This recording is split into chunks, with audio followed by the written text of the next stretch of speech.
بسم الله الرحمن الرحيم وإذ أخذنا ميثاق بني إسرائيل لا تعبدون إلا الله وبالوالدين إحسانا وذي القربى واليتامى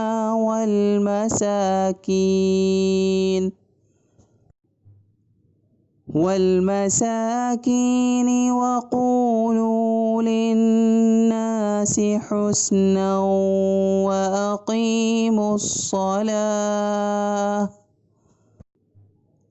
وأقيموا الصلاة وآتوا الزكاة ثم توليتم إلا قليلا منكم وأنتم معرضون۔ اور وہ وقت یاد کرو جب ہم نے بنی اسرائیل سے پکا عہد لیا تھا کہ تم اللہ کے سوا کسی کی عبادت نہیں کرو گے اور والدین سے اچھا سلوک کرو گے اور رشتہ داروں سے بھی اور یتیموں اور مسکینوں سے بھی اور لوگوں سے بھلی بات کہنا اور نماز قائم کرنا اور زکوٰۃ دینا، مگر پھر تم میں سے تھوڑے سے لوگوں کے سوا باقی سب اس عہد سے منہ موڑ کر پھر گئے۔ Remember when we took a pledge from the children of Israel, you shall not worship anyone other than Allah, and you shall do good to the parents and to near of kin and to orphans and the needy, and say to the people what is good, and be steadfast in salah, prayer, and pay zakah. Then you went back on your word, all but a few among you, and you are used to turning away. وإذ أخذنا ميثاقكم لا تسفكون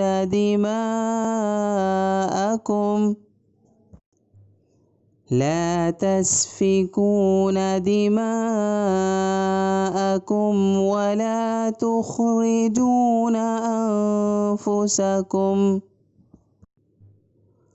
ولا تخرجون أنفسكم من دياركم ثم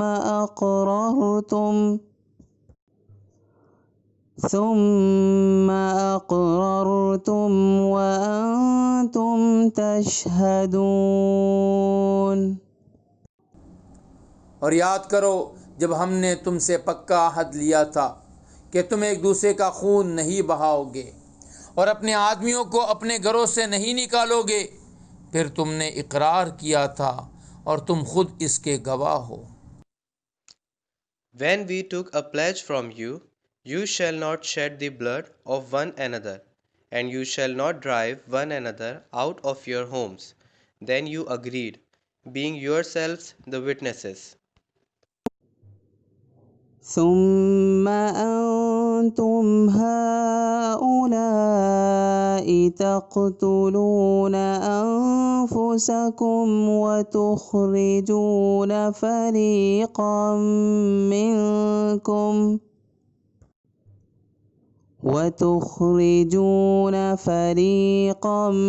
منكم من ديارهم تظاهرون عليهم بالإثم والعدوان وإن يأتوكم أسارى تفادوهم وهو محرم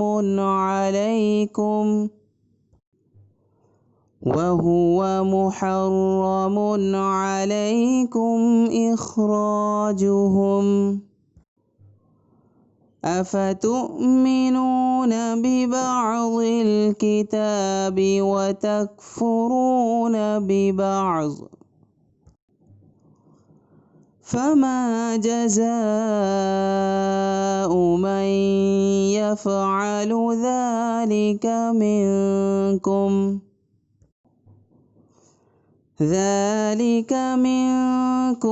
إلا خزي في الحياة الدنيا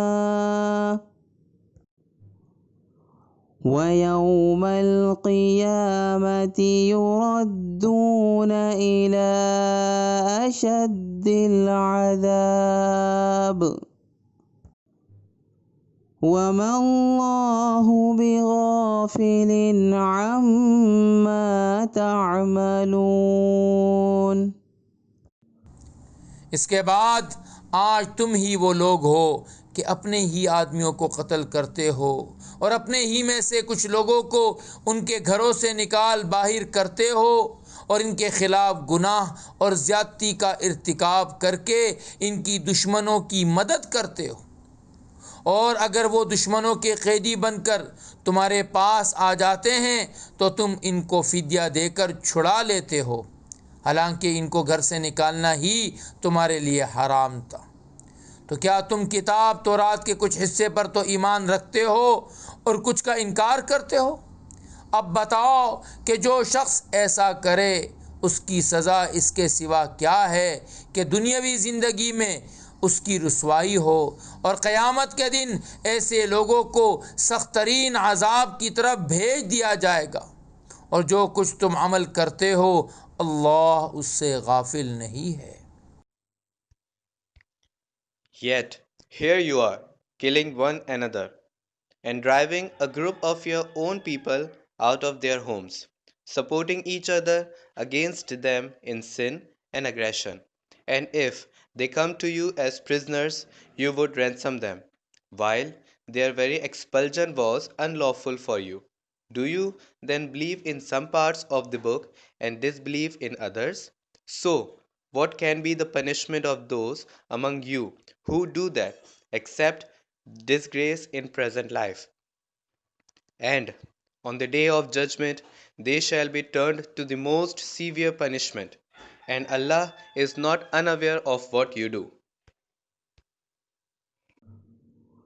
أولئك الذين اشتروا الحياة الدنيا بالآخرة